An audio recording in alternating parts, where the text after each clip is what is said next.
Hello everyone, this is our second lecture of our second topic matrices. In this second lecture, we will discuss or learn about the inverse of a matrix. In 11th class, we have studied the properties of multiplication of two matrices, and in that case, we have learned that this matrix multiplication is not commutative. That means if you take multiplication of two matrices A and B in this way, then that multiplication is different from B into A. Here A is prefactor of this multiplication, and in this multiplication B is prefactor. This A and B are said to be prefactors of multiplication, and this B and A are known as post factors of this multiplication. So the matrix multiplication depends on the position of two matrices. So we in verbal form we say that matrix multiplication is not commutative. But in case of certain matrices, this is possible that AB is equal to BA. Means this property of multiplication of two matrices, it is not always true. Sometimes it is false. And if AB is equal to BA, means matrix multiplication is commutative, then whenever AB is equal to BA, it is always equal to identity matrix R. That is the speciality of or exceptional case of multiplication of two matrices or matrix multiplication. Let us see one example related to this.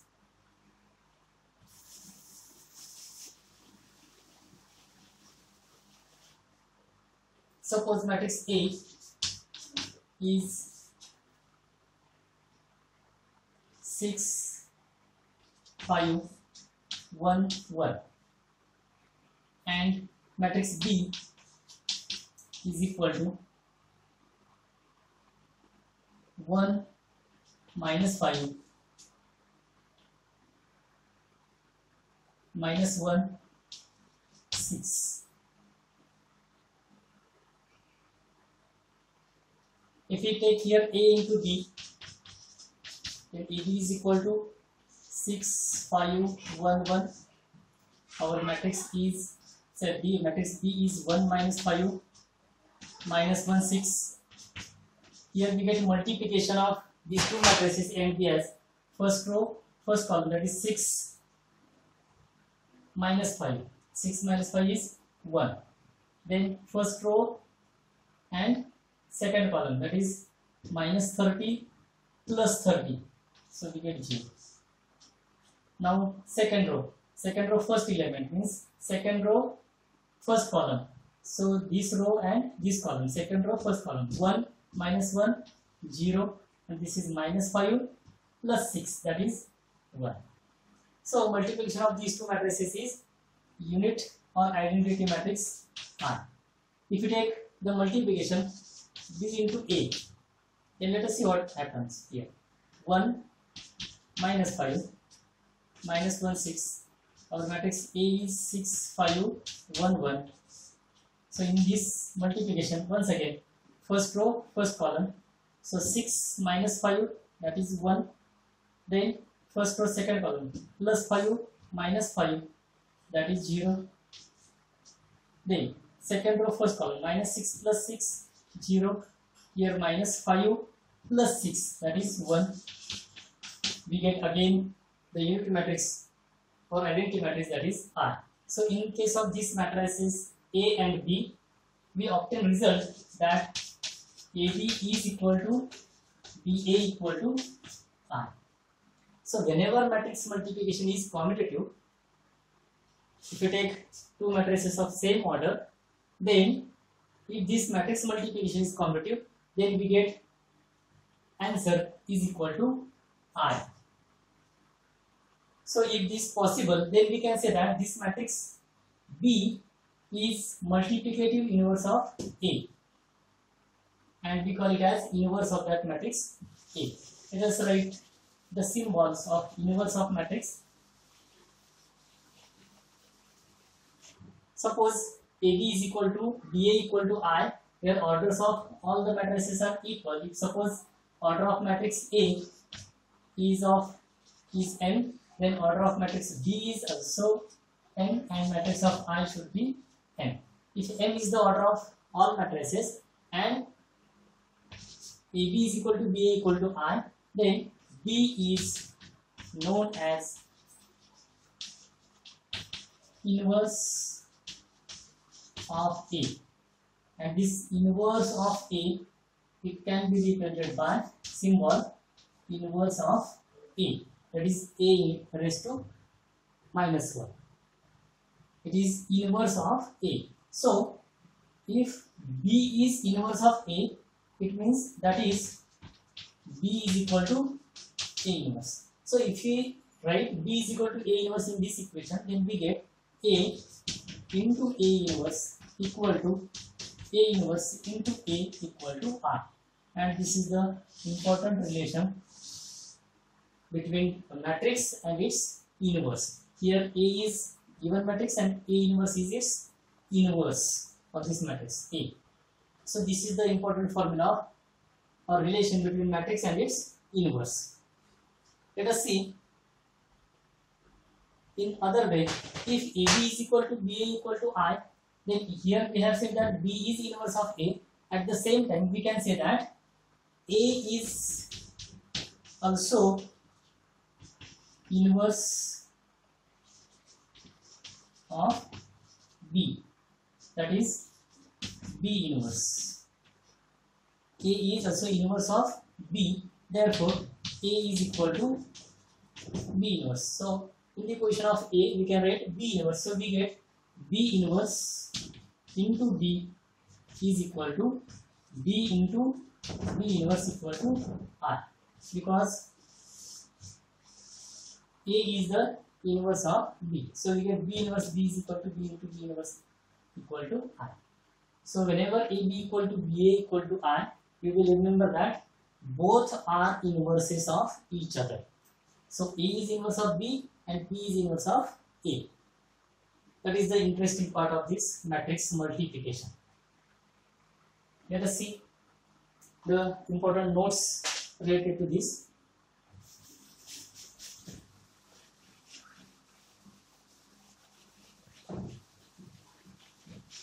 So we will take note of this point that AB is equal to BA equal to I. Then in this case we can write A into A inverse is equal to A inverse A equal to I. Let us see one note.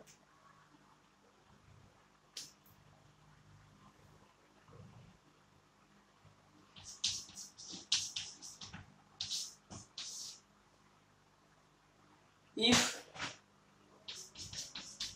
a matrix A has inverse, then it is called as invertible matrix. So we call, or we can consider the type of matrix as invertible matrix. A matrix is said to be invertible matrix if it has inverse, means if it satisfies the property with another matrix of matrix multiplication is commutative. So whenever invertible matrix, then matrix has inverse. Let us see second point, second note. If determinant of A is not equal to 0, then and only then A inverse exists. We have taken one example, but we can find the inverse of matrix, or whenever AB is equal to BA, this matrix A should be non-singular, means its determinant should not be equal to 0. So whenever determinant is not equal to 0, then and only then A inverse exists, or A inverse exists only if matrix is non-singular. And let us see the third important note, that is about the uniqueness of matrix. Or we can write here that inverse of a matrix is unique. This is very much important property. Inverse of a matrix is unique means if you take certain matrix A, then there exists unique B, so that A into B equal to I or B into A equal to I. So for any matrix A which is non-singular, if it is inversible, then it has unique inverse. So we can collect these three nodes and we can say that if a matrix is non-singular, then it is invertible and its inverse is unique. So every non-singular matrix has unique inverse. That is this property. Let us try to prove this property. Let us see the proof of this theorem.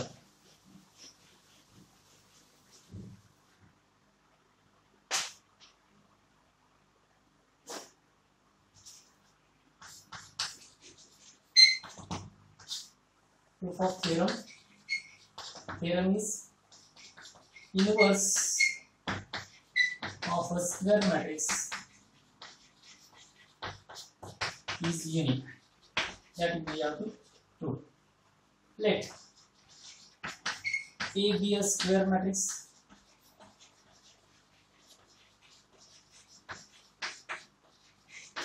of order n. It may be order 1, 2, 3 or 4. If A is square of matrix, a square matrix of order n, let B and C are two inverses of matrix A. For instance, we are supposing this, that there are two inverses B and C. Actually, what we have to prove here? We have to prove that the inverse of matrix is unique. Means this matrix A has single inverse, but we are taking two inverses here. Means we will use method of contradiction. Actually, we are supposing that these B and C are different matrices which are the inverse of same matrix A. Okay, as we have considered that B is inverse of A, so we can write A into B is equal to B into A equal to I. Why? Because B is inverse of A. Also, C is inverse of A. It implies A into C, that is C into A equal to I. Because by definition of inverse of two matrices A B equal to B equal to I, we can write these two results, similar results. So let us call this result as number equation 1 or result 1 and this result as number 2. But to prove here, we have to prove that this B is equal to C. But we have taken here B and C as distinct or different two inverses. Let us take the LHS of this. So LHS is equal to B. I will start from matrix B.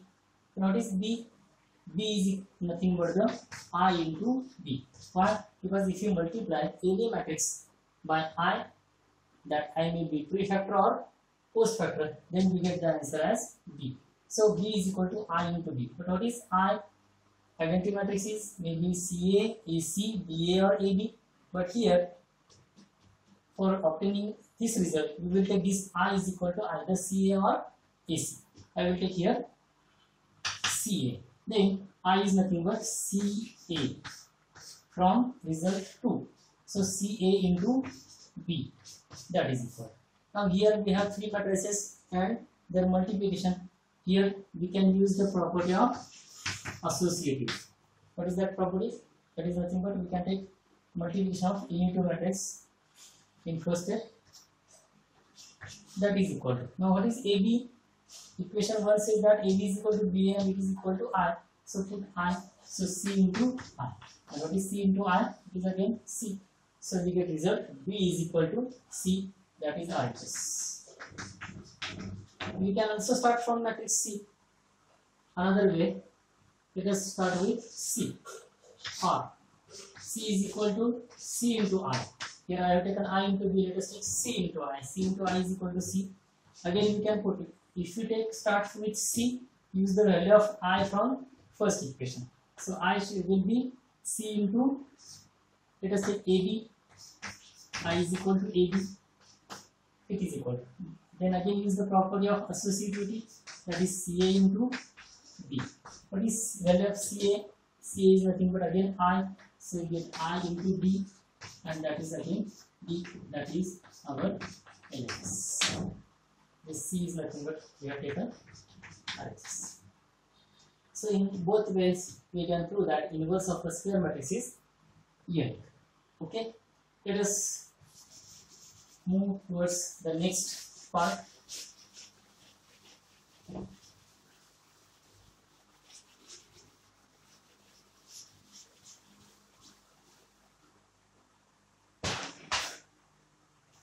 That is the important in finding inverse of matrix A. Before that, I will take here one example.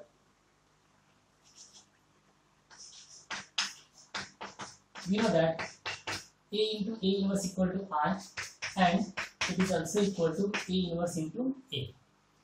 If you write this formula, then in this formula, this A is our prefactor, and here A is post factor. If we have given matrix A, then how to find matrix A inverse? Means its inverse. For that, if we start with this equation, then in this equation A is our prefactor, and in matrix multiplication, what we have taken, if matrix of order of matrix A is n by n and matrix of order B is n by l, then and only then we can take multiplication of two matrices. Means number of columns in first matrix should be equal to number of rows in second matrix. So after this multiplication we get result, that is matrix C, and which has order, that is n by n. So in this matrix multiplication, number of rows of matrix C depends on the number of rows of matrix A. So whenever we will apply row transformations on matrix A, we have to apply the same row transformations on this right hand side matrix, that is on I. In this case AB equal to C, instead of AB equal to C, we have started with equation A inverse, A into A inverse equal to I. So in finding inverse of matrix A, remember that if you want to find A inverse, if A is prefactor, then we have to operate row transformations, and if A is post factor, then we have to apply column transformations. Let us see how this, because we want we want to find the inverse of matrix A, so we will keep this A inverse as it is. This A will be transferred or converted into matrix I. Then obviously on applying the same operations on I, this I will get converted into another matrix B, which is the inverse of A. So we get A inverse equal to B in this way. If A inverse into A equal to I, if you start with this equation, then this A is at post factor position, so we will use here column transformations. Column transformations, and this A inverse will remain same, and after using the column transformations, we will convert A into identity matrix, so that this I will get into another matrix B. So A inverse into I is equal to A inverse, and it is equal to B. So that we get this B matrix B is nothing but inverse of matrix A. So these are the two different methods. This is by row transformations, elementary row transformations, and that is by elementary column transformation. Let us see one example why we will write this A into A inverse equal to I while operating row transformation. Let us see one example. A is equal to, suppose 1, 2, 2, 2 or minus 2. Then matrix B is equal to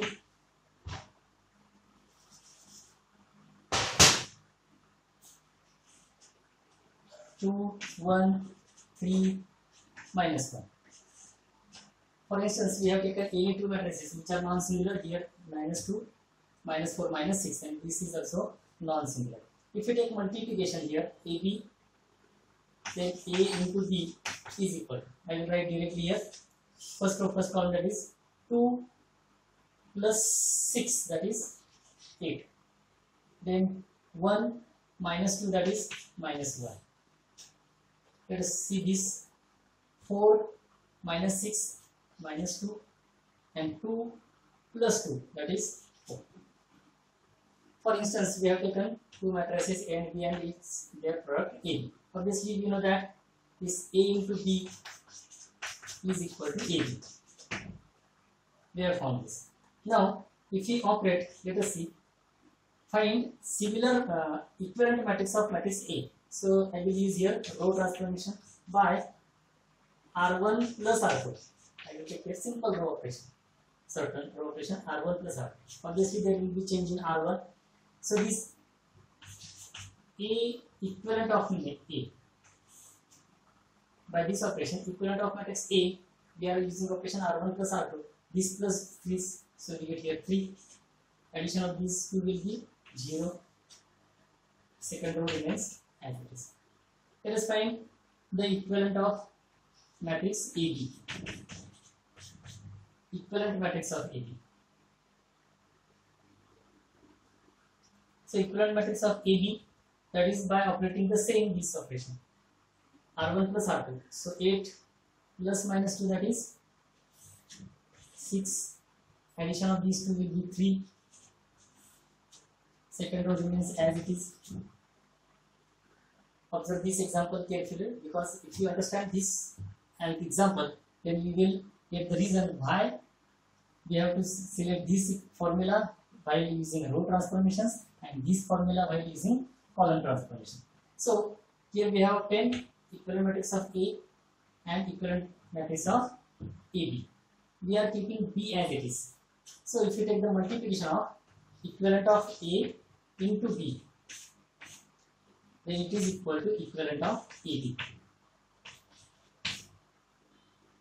Here B is as it is, that is 2, 1, 3, minus 1. Let us take the multiplication of these two.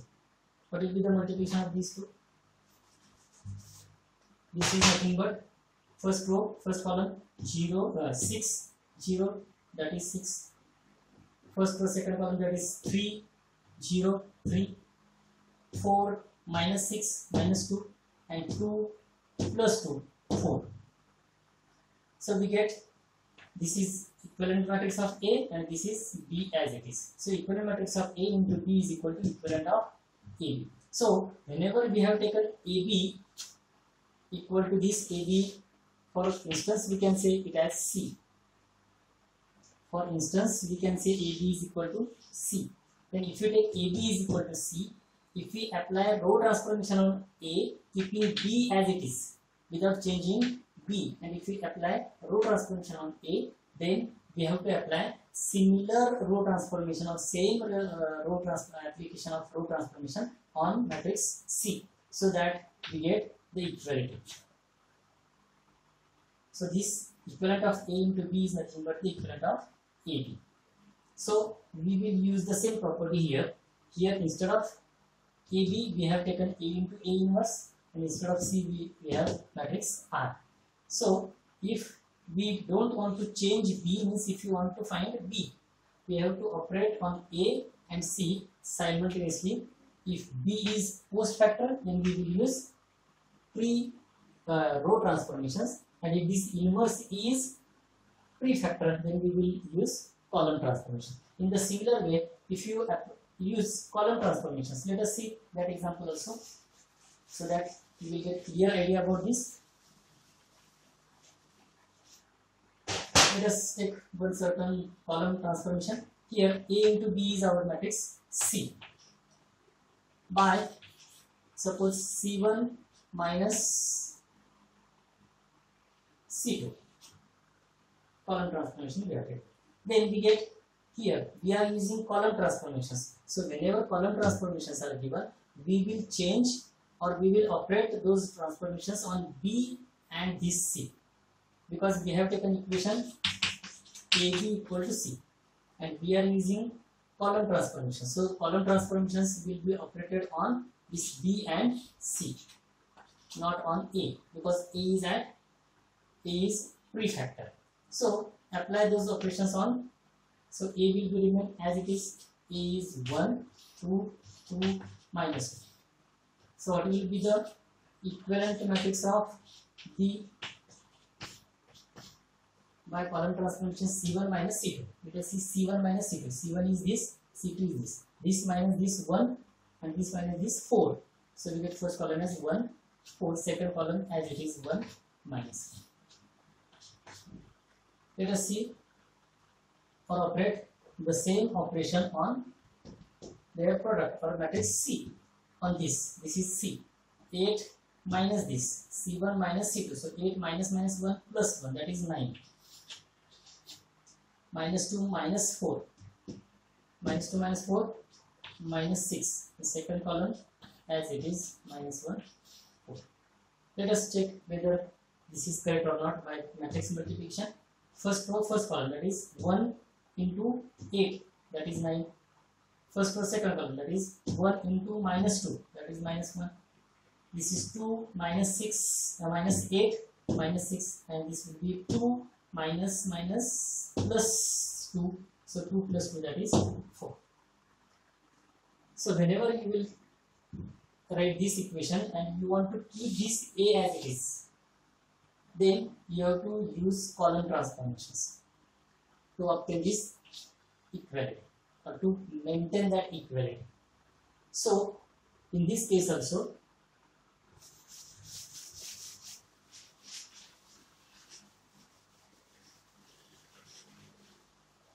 this illustration was very much important because so many students start with this equation or this equation, even though they write equation A inverse into A equal to I and they use column transformations. That is wrong, totally wrong. So this writing, whether you are starting with A into A inverse equal to I or A inverse equal to A inverse into A equal to I, it use the method. If you select this, you have to use the row transformations only, and if you start with this, then you have to use the column transformations only. Okay, let us see the method of obtaining this A inverse. Means how to convert this A into A inverse. That is the important part. How to convert this A into identity matrix I.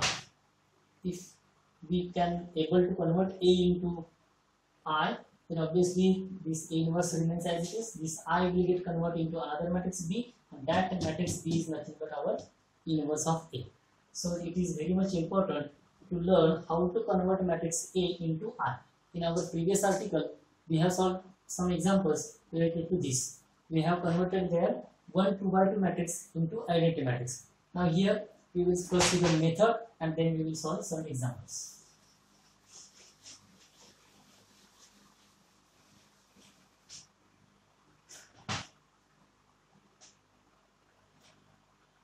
If matrix A is equal to, let us see the matrix A of order 3 by 3. No need to write 2 times 3 if the matrix is square matrix, we write only A3. A3 if means it has 3 rows and 3 columns. So first row means if matrix is noted by capital letter A, its element is noted by small letter a. So this is first row element and first column element. So that element is A11. If we write second element, then it is in first row and second column.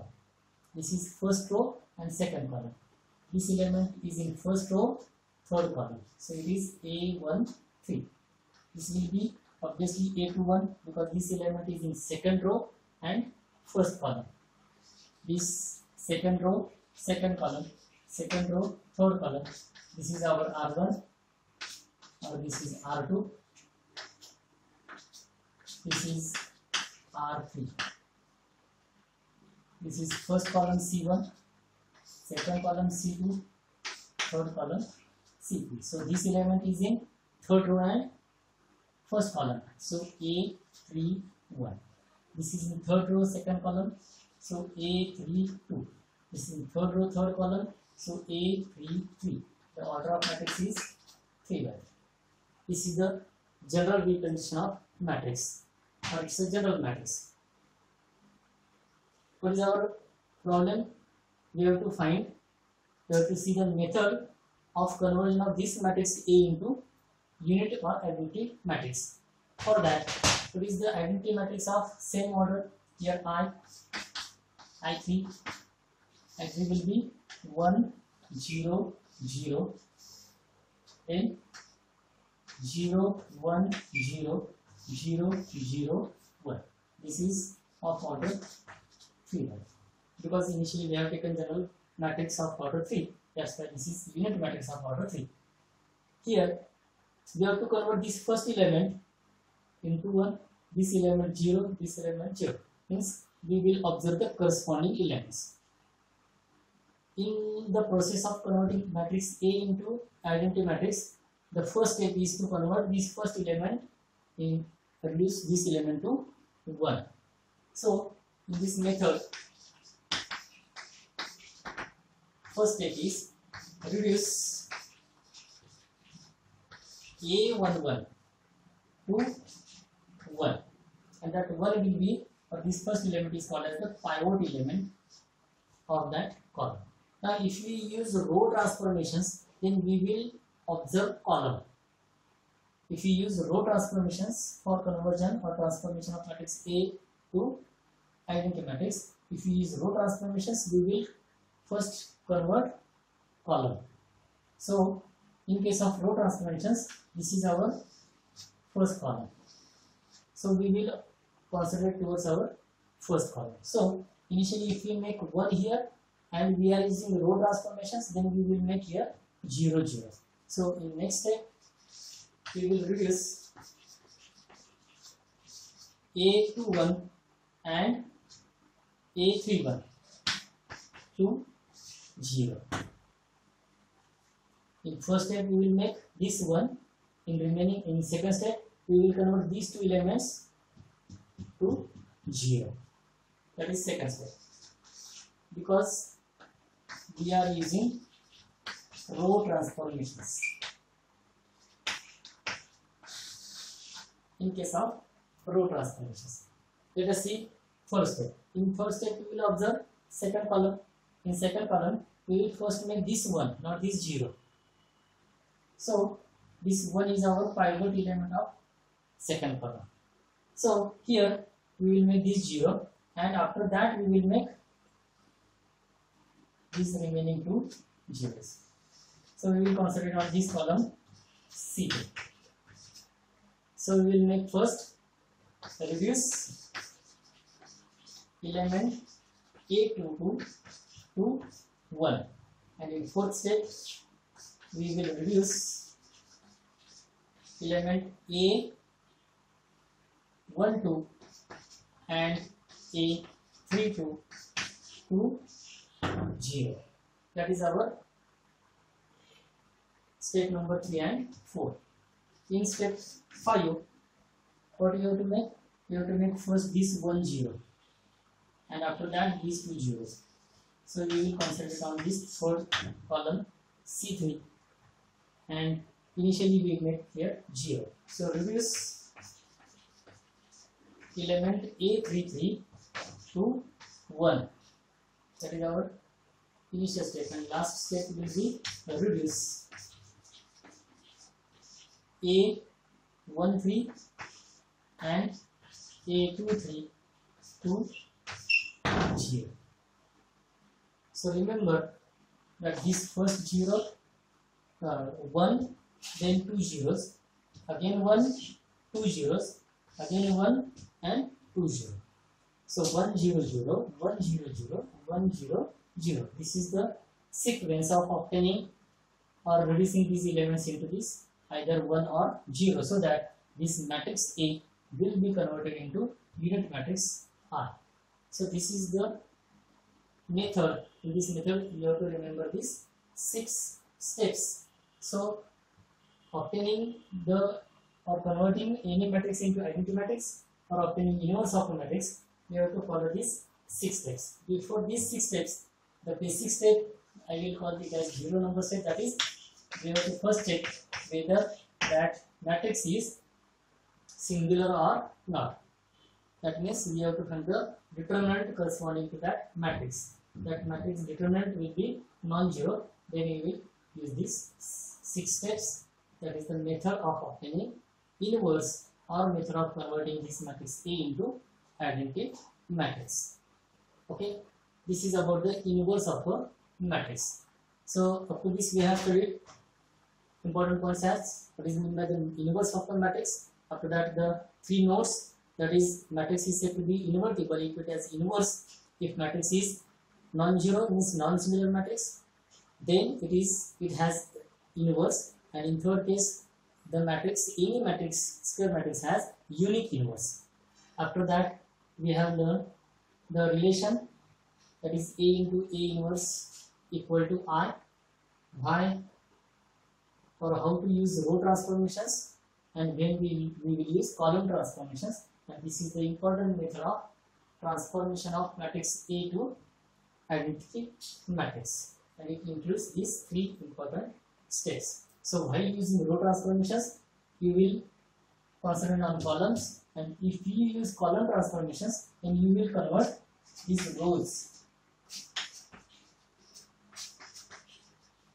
Means if you reduce this element, if you are using column transformations, you will convert first, reduce this A11 to 1, then A12 and A13 to 0, then A22 to 1 and A21, A23 into zeros, because you are using column transformations. So at that time you will concentrate on rows, and in last step you will convert this A33 to 1, and after that these 2 zeros. So remember the difference between row transformations and column transformations. Okay. Now in next part we will see some examples.